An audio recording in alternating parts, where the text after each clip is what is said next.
What's up, everybody? This is the Gym Therapy Inc. podcast. Please follow along with us as we try to bring mental health awareness to a small western Pennsylvania town. Let's go. Hello, with you. I'm trying to think, but nothing happens. On the trust tree in the nest, are we not? I would never want to belong to any club that would have someone like me for a member.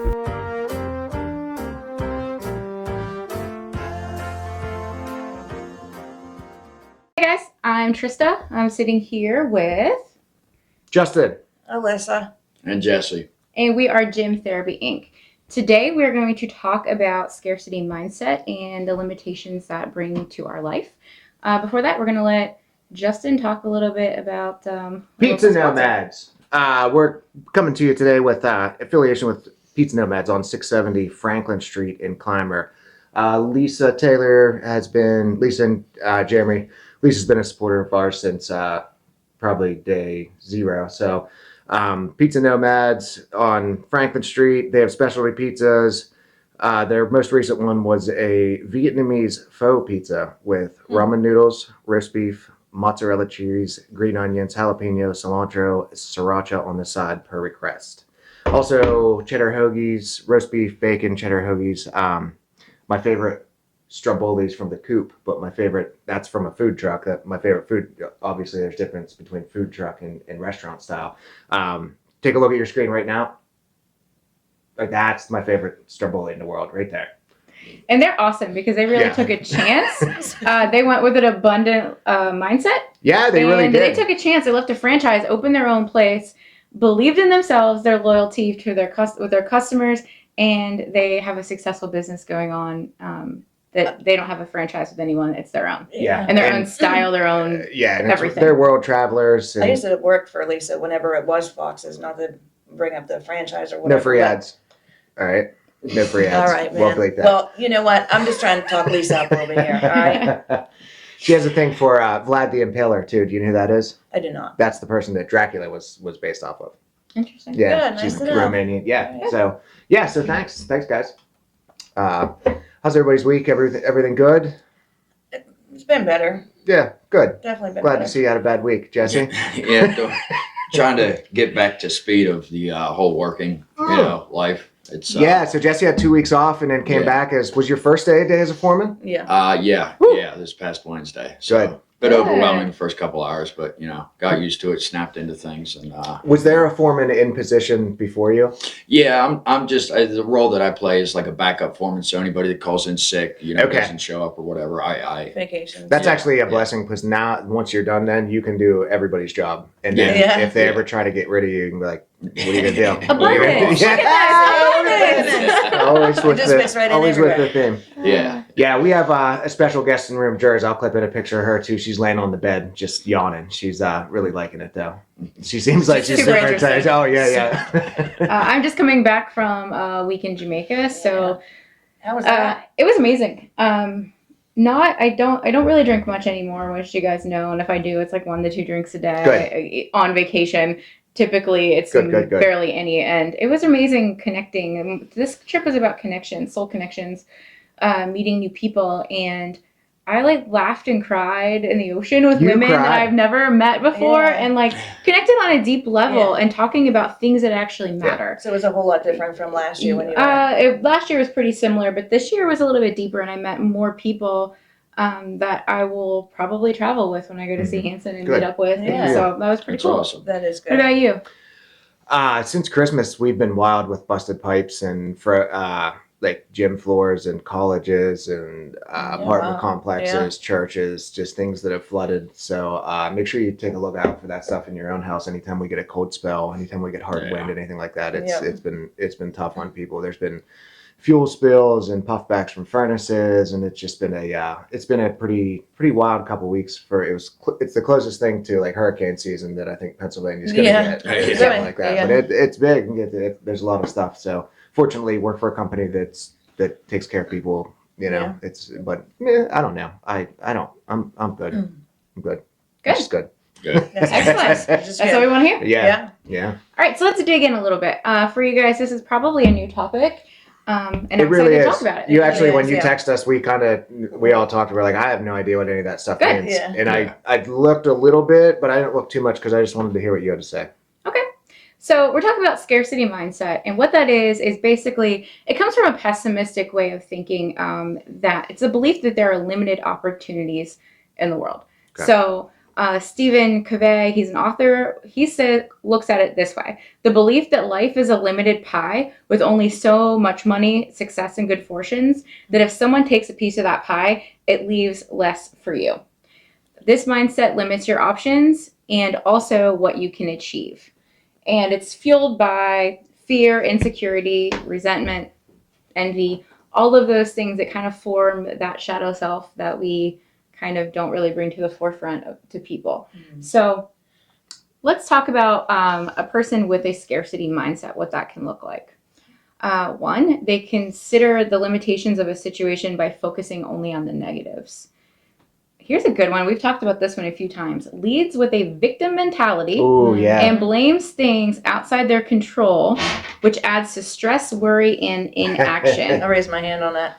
Yeah? Is Yeah. that something? Okay, so we've talked about this about you in the past. Like we don't want you to lead with a victim mentality, but you also have to be aware that you're started out a little farther behind than a lot of other people did. So there's a Right, difference but between you can make it weaponizing. an excuse, yes, yeah. and for a Well- long time you did weaponize it, Oh, yeah. but also, you didn't just wake up and be like, oh shit, My life sucks, I'm just gonna keep it took going. a Yeah. stair step down, and then Also, this will kind of play into when we do talk about shadow work, which is one we want to talk about eventually, is coming to when you're recognizing that was already a step in the right direction. You recognize sometimes you lead with victim mentality.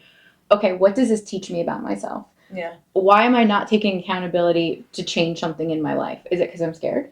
Is it because I think that I'm not good enough to have it? Are you gonna fail? And those are all things that we can change that mindset where we can be like, okay, I can be afraid of failing, but I should also be afraid of staying still and staying stagnant. Because if I don't ever take a risk, it's never gonna change ever. Yeah, you're not going to change anything.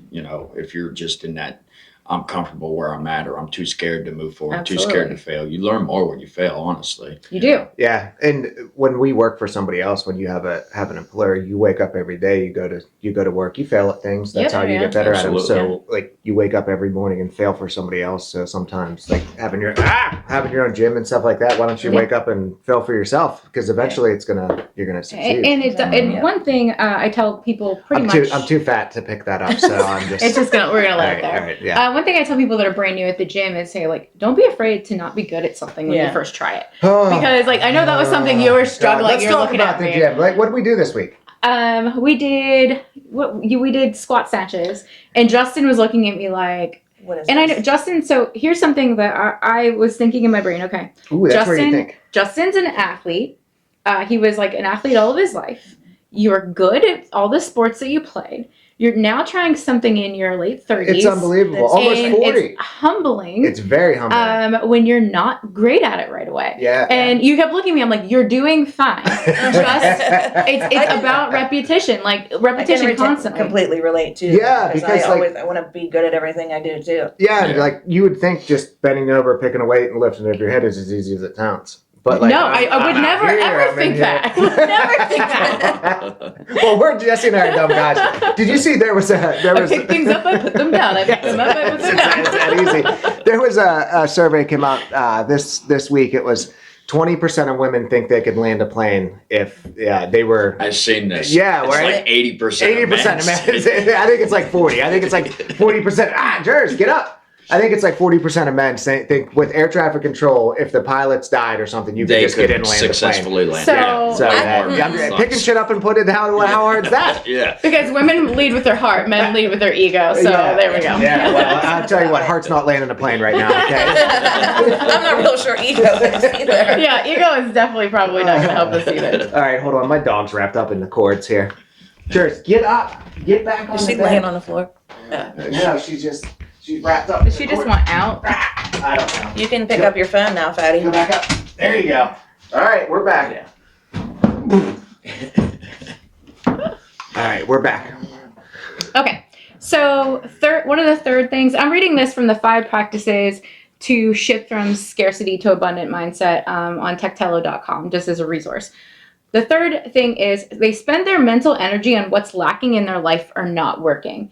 And how many times have you just visit a friend, family member, someone, and all they do is complain about their life? Oh, God. Always. They never are like, oh yeah, this was really awesome. This is going great. And then by the time you leave them, like I'm always like, You're like I'm Dude, tired. That's hard. I'm That so is tired, hard. and I feel it like sucking the life out of me. I love the family group chat we have because we always put our personal own things in there. Like, I'm proud of myself for this. And Heather puts a lot of stuff in there. You know what's funny? Denise. And I didn't realize that till Libby. Libby's what? She 13? Yeah. She wrote in there, hey, since everybody says good stuff about themselves, this is what I did. And I And was she like, I sent didn't us a even realize picture. we did that. We just Aw, kind of, that's It awesome. subconsciously comes out. Yeah, it just comes out. Yeah. Yeah. And I think it's important for all families to be in some version of a group chat too, because you don't always know. Like for us, there's 5 of us kids now with you guys too, and nieces and nephews. There's like 30 people in our family. I can't keep up. Yeah. I can't keep It up is. with It's everybody. hard. Yeah.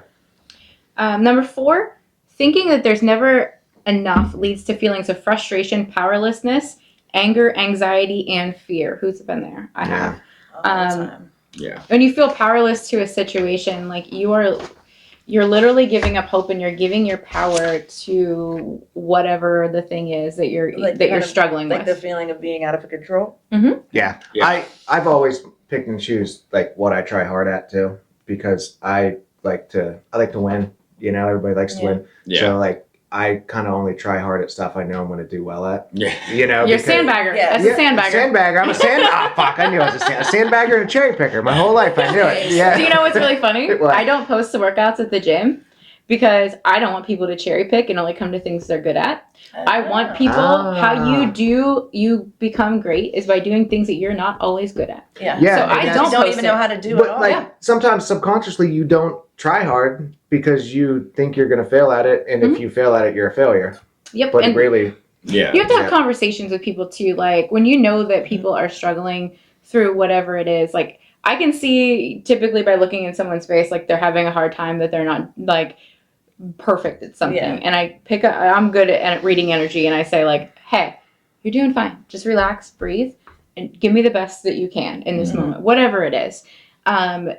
I think that having people in your life that recognize that and do that for you is super important. Because if you have people that are all in this same mindset of scarcity, like It's I not feel like healthy. that's how the cycles get started. Like the cycle of poverty, like people that never think like this generational. it's Yeah. limited, like generational trauma. Yeah. It's limited, and they're never going to get out of that cycle when you can. It's not easy, you know, like when I No. look at the situation where my mom grew up and she was one of 12 kids. Holy- They had nothing. Their dad was an alcoholic.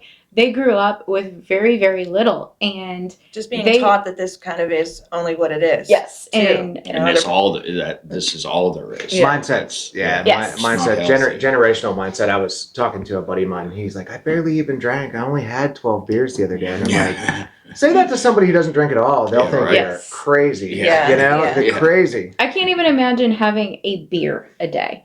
Like for me, like that in my brain is just not normal to me. Yeah. I grew up in a house where someone drank that like 6 beers a day. That to me, Let me like tell you just something. If who they're I drinking am. 6 beers a day, they're not drinking 6 beers a day. They're drinking like 13. Oh, Yeah. we already know who I'm talking about, and we know that. Alright. But yeah, so the Drink Red Bull. That's what's fair. mindset definitely is in your family and your support system is super important, because if you have people that are in that limiting belief that like, well, we grew up with no money, so you're never going to have any money. Mhm. You either use that to stay the same, or use that to motivate you to say, I don't want this same life for myself. Yeah.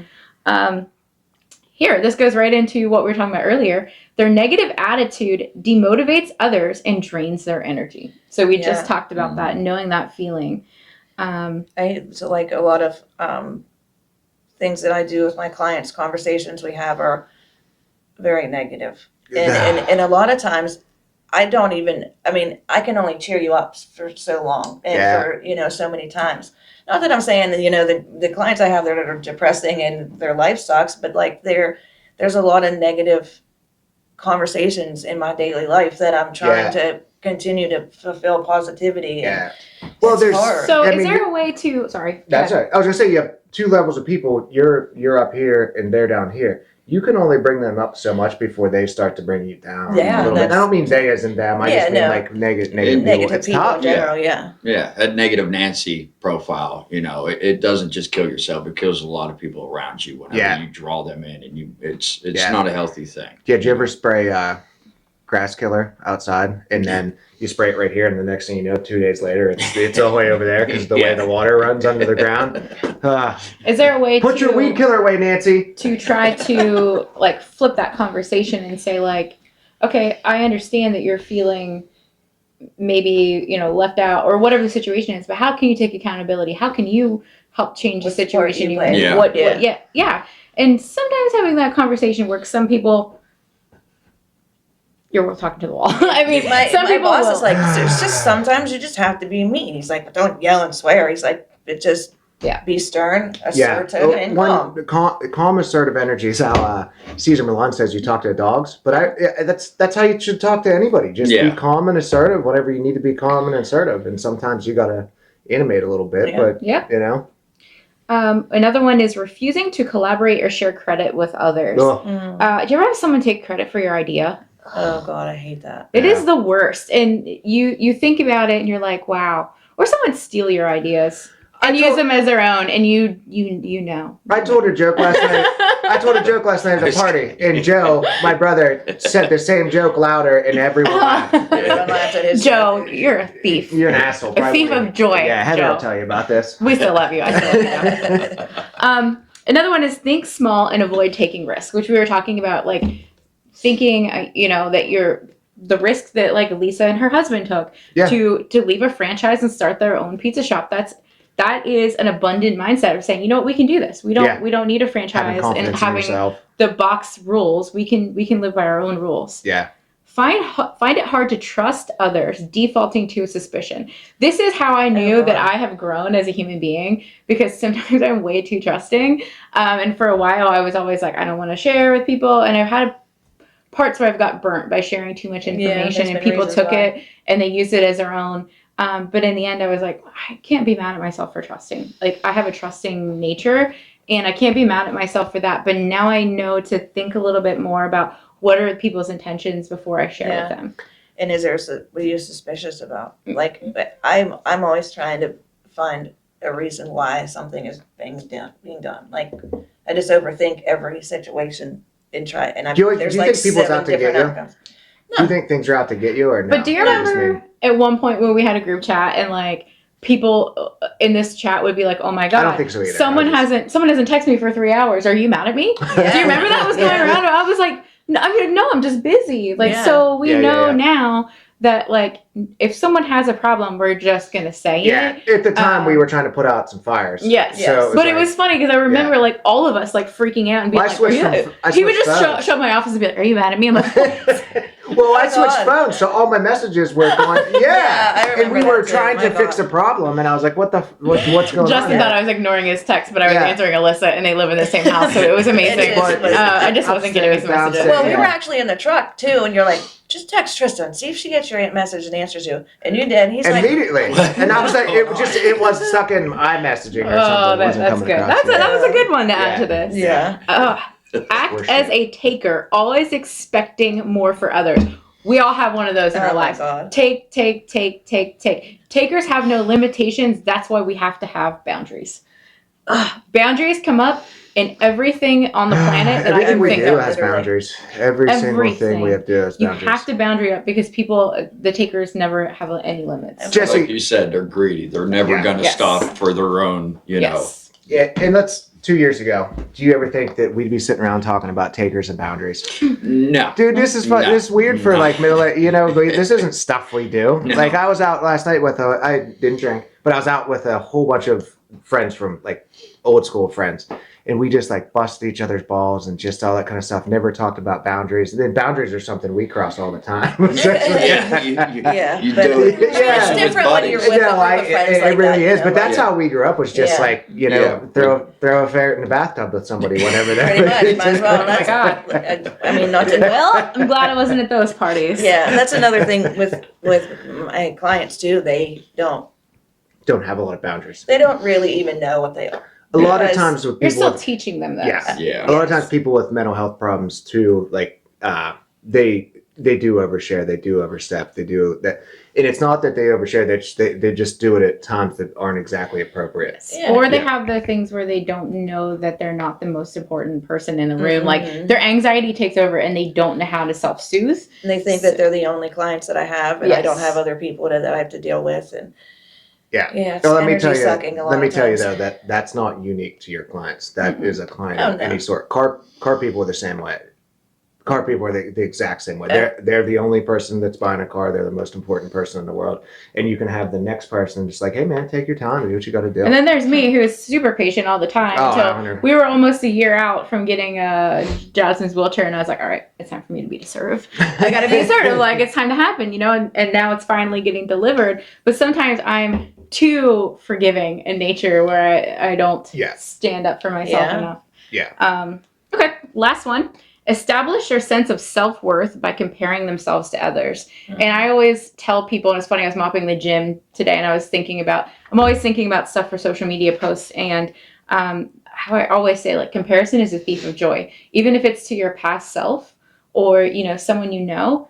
And what I started doing for myself when I started making this shift, when I work with Jerry Ann, which Jerry Ann, you guys have met her. Yeah. She's great absolutely person. fantastic. Shout out to Jerry Ann Wagner for everything she's done for me in my life as a kind of a life coach and just a great friend and human, is stopping that question of our own worth or comparing our worth to someone else. Mm-hmm. And that is living in that scarcity mindset of comparing ourselves to others. And what people post on social media is a small caption of the perfect part of their life. It's very, Oh my gosh. And it's nothing, very edited, yes, and yes. it's Yeah. not pure at all. Yes. Yeah. No.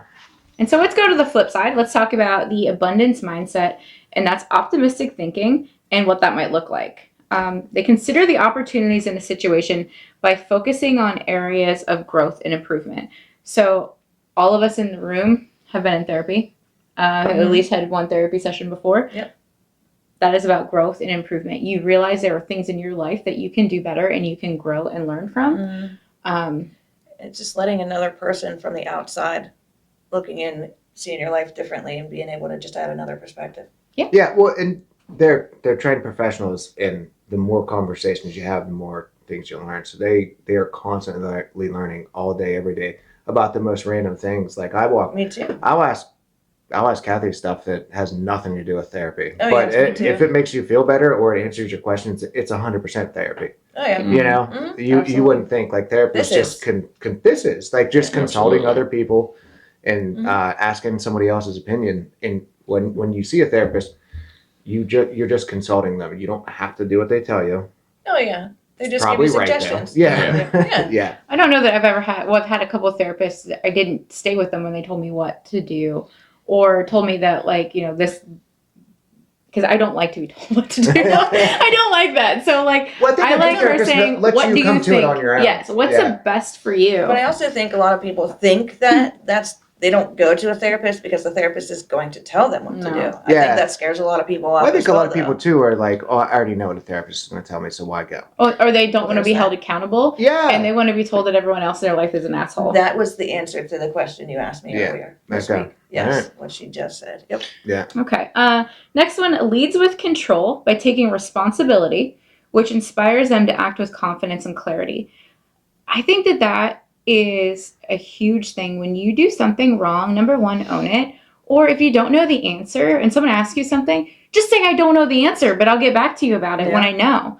Nothing makes me more upset with people when they make up an answer, and then then later when you're like, well, you told me this, well, I wasn't sure. It's like, well, then you should have never. Huge Should never difference say between it. good and bad salespeople there too. Yes. There's absolutely nothing wrong with, hey, I'm new. Hey, I don't know. I just never come up with that. Give me a few minutes. I'd much rather hear that than some line of shit that you're going to have to walk back, 20 minutes or whatever further down the road. Well, and it's embarrassing. You lose a lot of faith in customers. If you ever do that and don't realize it, just address it later. Yeah. Just address it later. It's like, hey, when you can. Yeah. Well, I've had in my day job, not at the gym, in my day job, an employee go out into the field and tell people something that he thought should have been the answer. Yes. And then they come back to me angry, and I'm like, okay, please don't do that. Well, that's how it should be. Well, that's just because that's what you believe it should be. That's not how it is. Right. That's a very tough dynamic too, because you want to be faithful to your employees if they're good employees, but you also have to be faithful somewhat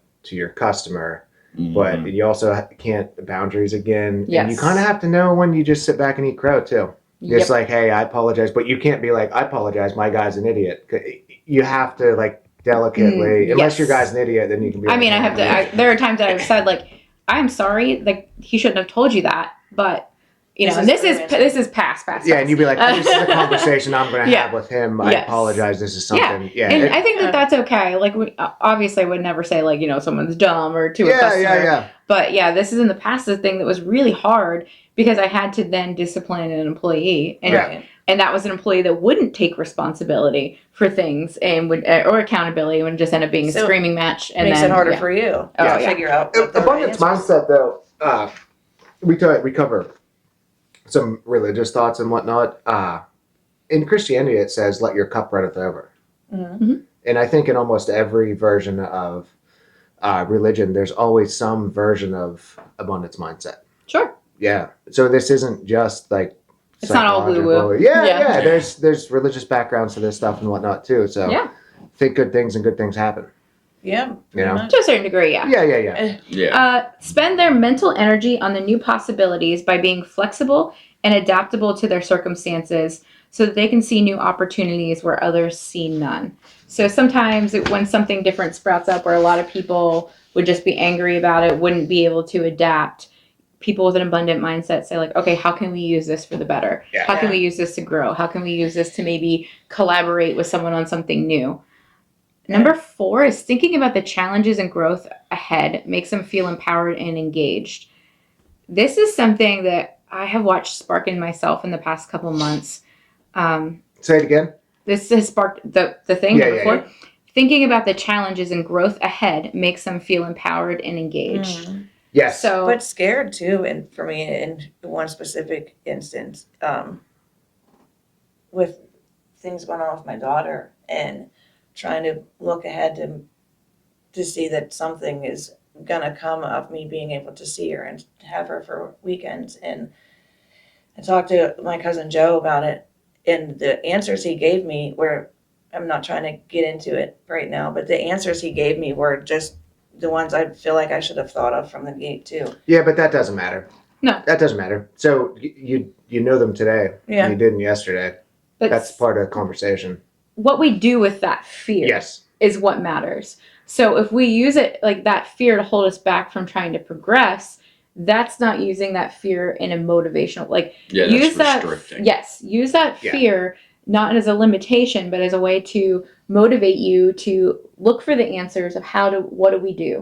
What do we do? What changes do we make to make this goal that we have right here attainable? What do we do? Think about how good you're going to be at your job after you're able to accomplish this too, because you're going to be able to teach somebody else the exact same things. So that's why looking at these challenges, during COVID, we had such a tough time because the entire world changed.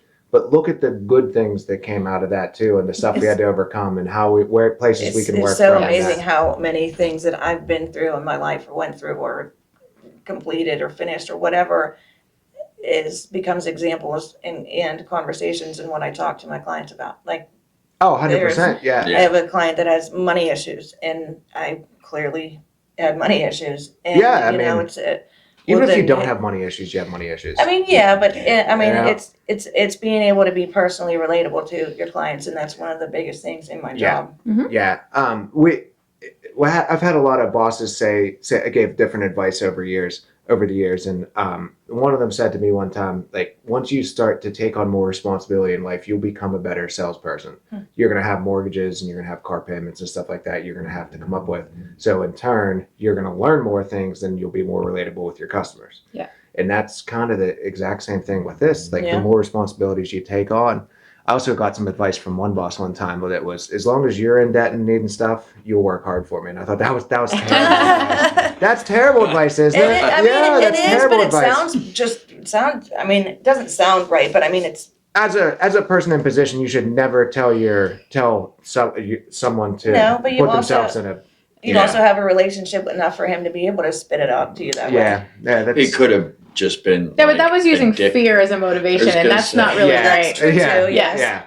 Could have been a whole twisted mindset. Yeah, I mean, you get people then that are like slaves to their employer like 20, 30 years later, and they can't go anywhere, and that guy has you under a thumb. This just spins right into number 5. All right, let's go. Their positive attitude inspires and energizes others to perform well. Yes, completely different. And so he could have worded that differently to motivate you and inspire you to work a little harder. Completely different way of wording without inspiring fear and more for motivation. Yeah. Number 6 is collaborate well with others by sharing knowledge and success.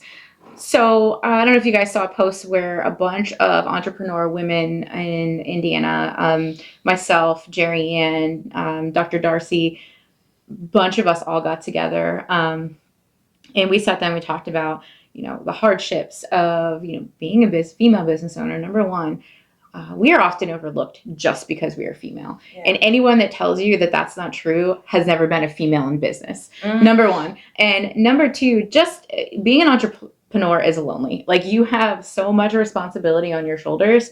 And I sat, across the table from Michelle Schenk, who is another fitness instructor. And we collaborated on some, ideas. I shared a book with her that I read over vacation.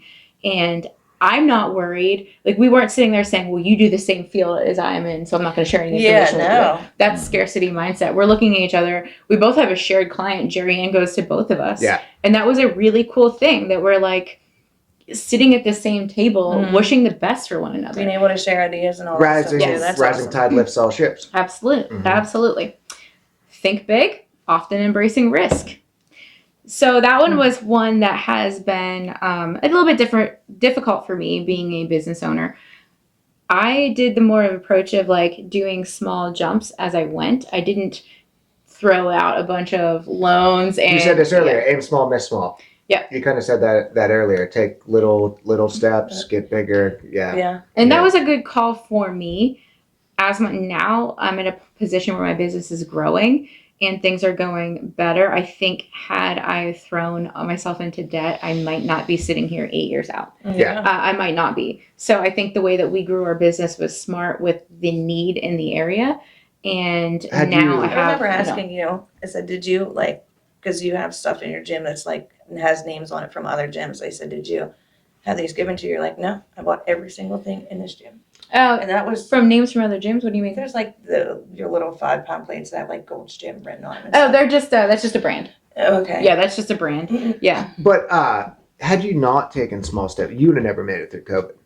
No. Not a little bit, and that's why a lot of businesses failed, was because their debt was heavier than their income or their incoming. So many CrossFit gyms did not make it. Yeah, they had a mortgage. They have mortgage. They have heat. They have electricity. They have water. Those bills don't go away just because you're not there. Yeah. And that was a thing that a lot of people didn't think of. Yeah, I can definitely relate with that kind of stuff. I mean, with construction, I was, and this was prior to COVID. I can't imagine what transpired in the construction field through COVID, just because of how scared the mindset got. But I know with me personally, every year, wintertime was a rough time of the year because, first of all, holidays, people don't want you in their house. You don't want to work outside because it's cold. It's miserable, all this stuff. That was a very hard time of the year to get through. And, it's just something that you got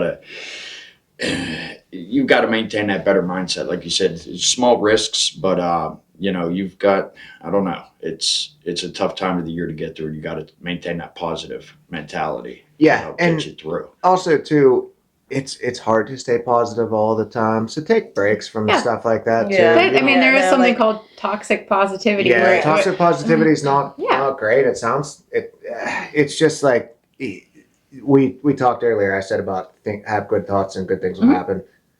You can't just be like, oh, you this can't fake it till you make it all no, the time. and this You is can't. kind of the Yes. prayed away attitude. I had a pretty crappy couple 2 weeks, and I don't, not to bring up anything that caused it, but I was a lot more negative the last 2 weeks than I think I've ever been since I've been clean. Just had a toothache. I only have one job now. Clients' issues, personal stuff. Like, it just all built up. And for like a whole week and a half, it was just random things all through the day. I would just start crying. And it always seems how, like, when one bad thing happens and we let it overcome us, then, like, everything, it seems like, just punches you in the face. Yeah. Like, Yeah. all It at just once. keeps coming. And a lot of keeps coming. times, though, I think that could be our own fault because these are little things we're avoiding, things we're avoiding, and all of a sudden, boom, and it's like, oh shit, I knew it. I knew Oh, it. yeah. I was at the gym before I came here and I was vacuuming and mopping and I kept stepping on the cord of the vacuum and I was like, and then I was like, all right, on the drive like- over, I'm going to put on some meditation music and just chill out because I'm annoyed just because I'm stepping on a cord to a vacuum, like, and I'm Yeah. letting that mess with my Frustration. mindset, and then I had to like get through it, and now I'm fine. Yeah, and would you trade these problems for the problems you had? Yeah, these are good problems to have, Right. You know, these Yeah. are good problems to Like, have. sometimes, if I'll spill my coffee in the morning, I'm like, We're we're not having getting a day mad. like this. Yeah, not Nope, today, we're- Satan. Yeah. Yeah. Pretty much. I just said a few minutes ago, like the prayed away attitude. I just mean like if you're gonna, it's good that you have that positive in that relationship with God and whatnot, but you also need to know that you have to put effort into it too. You can't Yeah. just say, Oh, "Hey, yeah. fix this for me," and then it's That's Exactly. not Well, the I way did that, and things it took works. about 10 years. So yeah, that was And who wound up really fixing it? You Yeah. did. well, yeah, maybe it's just answered. I don't know. That's for a different. Justin fixed it. Yeah. That's what he was looking. That's no, what he was no, looking for. that's not what I meant. I just meant like eventually maybe it did work, but you have to put the effort into it. That's, Yeah. This is a conversation for a different day. So number 8, lead with trust by focusing on relationships and establishing rapport first. Leading with trust, I think, is huge. Mhm. Having integrity and doing what you say you're going to do and living in integrity Mhm. are huge. You feel better Oh yeah. when you do it. You feel better. You feel like You a do. better person whenever you live like that. If you can't take compliments and you can't take, sometimes you need to look back on why can't you take a compliment? Are you doing something wrong? Yeah. Or What's the going on opposite. here? Another one is like people pleasing. Yes. For me, I was like, Yes. why do I feel the need that everyone needs to like me? And I started Yeah. saying, I just might not be your cup of tea, and that's fine. Mm-hmm. And other people, I typically like most people that I meet, but some people, they're just not just your cup of don't- tea, and that's yeah. okay. Yeah. It doesn't mean that you have to be unkind. Right. Just because you don't like still someone be doesn't mean you have to kind. hate them. Yeah, Yeah. exactly. You don't have to be a jerk. Yeah. Why is that not a normal I thought don't know. process? Yeah. Just because Yeah. you don't like someone doesn't mean you have to hate them and that you have to try to ruin their lives. Think about that, people. You don't have to try to Think ruin about it. people that you don't like. Just Yeah. don't engage with them. Yeah. Unfollow them from social media. If it takes away from your peace, unfollow them Yeah. and just live your life. Yeah. That's Yeah. it. It's Yeah. simple. So Number let's- 9 might be my favorite. Act as a giver, contributing to others' well-being. Mhm. I'm a giver. I was gonna say that's I am definitely you, 110% a giver. That's in like every personality test that I've ever done is I'm the giver and I'm the helper. That's just Mhm. that's part of my personality, and that's what I do. I feel Good. like we're all kind of that way. Yeah, I mean, and you know what? Have you ever done a personality test? I've done this like They're Facebook. really- goofy ones, What kind of whatever. pizza you are? I'm a Um, stromboli. That's Are you not going to pizza. Pizza Nomads later? I have to. I have to now. So there's a personality test you can take online, and it'll tell you. And there are a couple of books, and once you find out what personality test, like what you are, there's a book, and it's like one is called The Road Back to You, and it's really cool, and it tells you like different things of how to get back to your authentic self, and that is like honoring the good things and the bad things about your personality. Mhm. Pretty cool. Yeah. And the last one for abundant mindset is establish your sense of self-worth by comparing themselves to their own ideal self. Yeah. Who do I want to be a year from now? Who do Yeah. I want to be 5 years from now? And I had a meeting with Jerry Ann yesterday, And she said, she handed me this paper. She's like, here's your homework to do. And I looked at it and I was like, oh my God, that was on my reel yesterday. Yeah. And it was like, what do you want people to say about you in your eulogy? Yeah. What kind of legacy do you want to leave behind? I wrote down here, have you guys ever read or heard of the Dash poem? No. Mm-hmm. Yeah. It talks about, in the poem, it talks about how the person who was big, when you get buried, when you have a tombstone, there's your birth date and your death date, and there's a dash in between. Oh, yeah, yeah. Well, how did you live in between those dates? Like, yeah. The dash. How did you live your dash, yeah. basically? One of the good things that came out of Damar Hamlin, and his brother said it 2 or 3 days after his accident, he said not many people get to see how the world feels about them when they're alive. That's one benefit. Yeah, and that was good. That was the one good thing to come out of that. No, I make it a practice to tell people what they mean to me when they're alive. I mean, just because I've lost so many people in my life, I make it a practice to say like, hey, my life is better with you in it. Thank you for showing up. I appreciate what you do. Yeah. And I feel like that's so important because it's too late. That's too late when you say it at a eulogy. That's one thing I think we've learned a lot about suicides. There's been a handful, and now that we do this, we're closer to people that stuff happens to. And you're not supposed to tell somebody that is suicidal, well, why would you do this to your mother? Why would you do this to your friends? Why would you do that stuff? You tell them like you don't want them to die because they're important, not because they have responsibilities for other people. Exactly. Yeah. Okay, I'm going to go through these real quick so we can wrap it up here. Shifting from a scarcity mindset to abundant mindset, 5 different practices. 1, recognize possibilities, not limitations.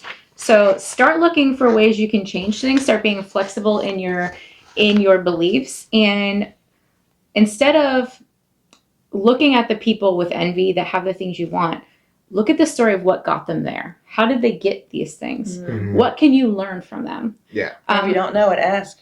Yeah, absolutely. And focus on learning, not proving. We talked about this earlier just in private conversation. Focusing on learning from people that are doing something that you want to do.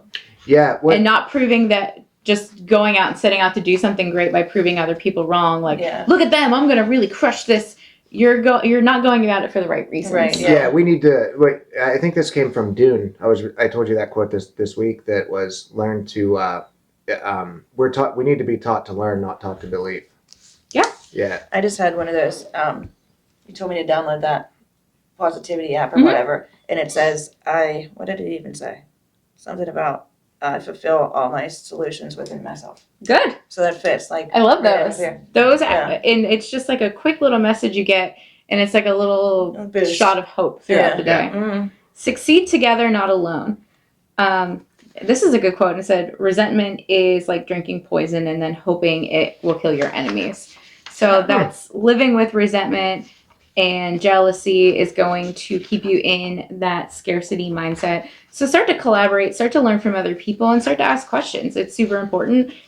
People get where they are at because they've asked questions, they've learned from other people. We don't have all the answers. That's why we have to seek outside of ourselves sometimes. Don't make the same mistakes. Yep. Yeah. Be a creator, not a victim. So that is talking about just creating things and not blaming the world for not having it. Yes, and mental health has so much to do with controlling your emotions. Mm-hmm. And another lesson came from that same book, Dune, by Frank Herbert. The movie's out now. But reason is the first victim of strong emotion. Yeah. Yeah. You see what I'm saying? Mm-hmm. Mm-hmm. I thought that was good too. I wish I could remember stuff like that. I had to get those 2 things out or I would just forget them. So that's why. So last one. This is it. I think you all are going to look at me and be like, here it is again. Act proactively, not reactively. Mm-hmm. Respond versus react again and again and again in everything we do that comes up. Proactive, preparing, working on things, not reactive where you're repairing and you're working in that scarcity mindset. So that's what I got today. That's your whole lesson. Was good. That was good. It was really good. That'll be. Do we have any closing thoughts? Anything we need to wrap up on? What's going on? The gym's free for the rest of January. Yes. And this Friday, we are hosting a workout in honor of a man named Jeff GOC. His wife has a nonprofit in CrossFit Morgantown. We went there last year, but I'm going to a training this Saturday, so I won't be able to attend in person. But she opened a nonprofit in his honor, and he was just an incredible human being. Like the message of positivity, helping others. Mm-hmm. And she opened a nonprofit out of the gym, and it is called Forgiven Warrior. Awesome. So we're doing the workout on Friday at 6 in the morning and 5:15 in the afternoon. And we're asking everyone to do a $20 donation. You can register online if you want to be registered for prizes, or we're just asking people to bring in a donation. And all of that money is going to go towards their nonprofit. So nice. We're going to do that. And then I'm working on the next one. Everyone heard of the Chief McIntyre that got killed. Yes. I created a workout in his honor, and I'm working with my friend Kelly to get a date set up, and we're going to host a memorial workout at our gym. Nice. All proceeds are going to go to his wife and children. Is. So keep an eye out for that. We'll put that out there. And it's a workout anybody can do. Anybody, literally. Grandma, mom, sister, aunt. Everyone can do it. There's a version of it. Like, everybody can do it. It would be great. What's the one Friday? I don't know it off the top of my head. Easy? It's not so easy. Jeff was a certified badass, so this workout is in his honor. We did it last year, and it was a lot of fun. I did it like a week off of COVID, and I didn't succumb to the workout. Okay. So, and everything is modified and scalable, so don't let it hold you back from COVID. Who am I kidding? Like 15 minutes in, I'm going to stand outside for like 10. And you're going to go lay down on the floor because you can't breathe and you're dizzy. It hurt. I just got dizzy. I was told it was food and water related. I should have ate better and drank more water. Well, I'm still on a boat. Like, I still feel like I'm on a boat from the ocean. It lasts for like a month for me. Yeah. It's been rough. It's been rough. I'm sitting here and I still feel like I'm rocking. Yeah. Because like this closed spaces feel weird. When should we have water intake throughout? I know you're supposed to throughout the day, but like one of the first workouts I did, I drank a bunch. Like we started at 5:15, and I drank a bunch from like 3 to 5. And then when I started working out, I was like, I'm going to throw up. Yeah. But then last week, I just didn't eat enough. I must not have had enough water in me, and then I started to get dizzy. So it's a lot of bending over though with that kind of. You want to drink at least 8 ounces during your workout, and have 8 ounces maybe an hour before. You don't need to like chug water but for the workout. If you're drinking too much, try to make it throughout your day where you're drinking water, because if you drink it too close too fast, I would be the same way. Yeah. And I just spend my whole entire workout leaving to go pee. Like, so that too. If you did watch that football game last week, Anthony McFarland, his nickname's Booger, but he did a great job of communicating with everybody during it and explaining. But I listened to him talk about he's on a Peloton team with a guy. They're called Buns of Anarchy. So, oh my God. But he said that he drinks almost all his water before noon. I would be. You don't like that? I would be absolutely dying of thirst. And I noticed the more water I drink, the more I want later. Like last night, all I did was drink water from 6 p.m. to midnight, and when I got home, that was the first thing I wanted. So, good indication to know if you're overhydrating. If your pee is completely clear, then you're probably drinking more than you need to. Okay. If it has like a slight yellow tint to it, like that's normal. But if it's like bright yellow, you need to drink some water. Yeah. All right. Well, that's pee talk. That's it. Yeah. That's it. That's what I got. Pee. All right. Hey, that was a good one. I liked it. Yeah. Thanks, everybody. Thank you, guys. Yeah. Bye. See ya. Go outside. Bye. Jers, we heard you mumbling over there. Gosh, she just kept going. Jers, say hi.